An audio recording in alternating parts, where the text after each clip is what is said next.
Supreme কোর্টে যে প্রায় 26,000 শিক্ষক শিক্ষিকা গ্রুপ সি গ্রুপ ডি তাদের যে চাকরি বাতিল মামলা হয়েছিল হাইকোর্টে, তারই বিরুদ্ধে যে রাজ্য সরকার সুপ্রিম কোর্টে গিয়েছিল, সেখানকার যে বিষয়গুলি উঠে এলো আজকের শুনানিতে, এর আগের একটি ভিডিওতে আমরা সেই বিষয়ে কিছু আলোচনা করেছিলাম।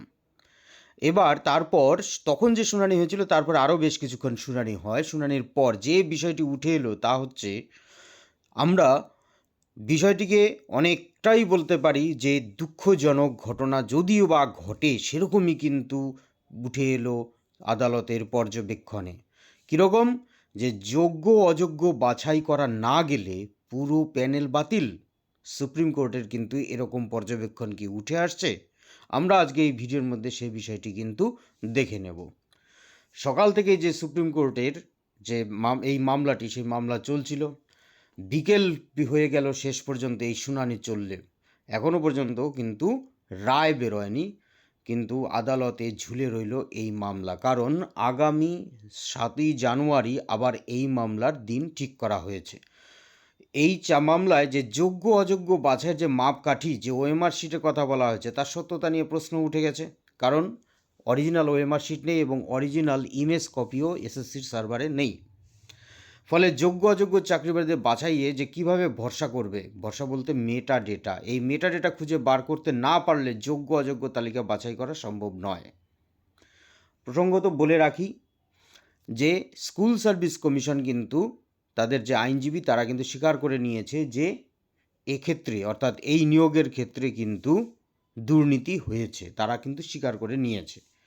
এবার যে এসএসসির যে দুর্নীতি মামলায় পুরো প্যানেলের বাতিলের যে নির্দেশ দিয়েছিল, তা বহাল রাখা হতে পারে বলে এমনই ইঙ্গিত দিল সুপ্রিম কোর্ট। এছাড়াও আরও কি, যে ওএমআর শিট যে স্ক্যান করবে, সেই স্ক্যান করার ক্ষেত্রে কি আছে নির্দিষ্ট, তাদের টেন্ডারের মাধ্যমে কিন্তু সেদিন, অর্থাৎ স্কুল সার্ভিস কমিশন কিন্তু তাদের যে এই কোম্পানি স্ক্যান করবে।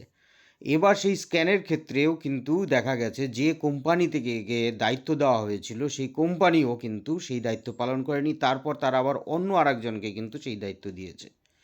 অর্থাৎ যে মিরর ইমেজ সংরক্ষণ করার রাখার দায়িত্ব যারা এসএসসি সে সময় যাদের যে ওই টেন্ডারের মাধ্যমে তাদেরকে যে কাজের বরাত দিয়েছিল, তারাও না করে তারাও আবার অন্য আরেকটি কোম্পানিকে দেয়।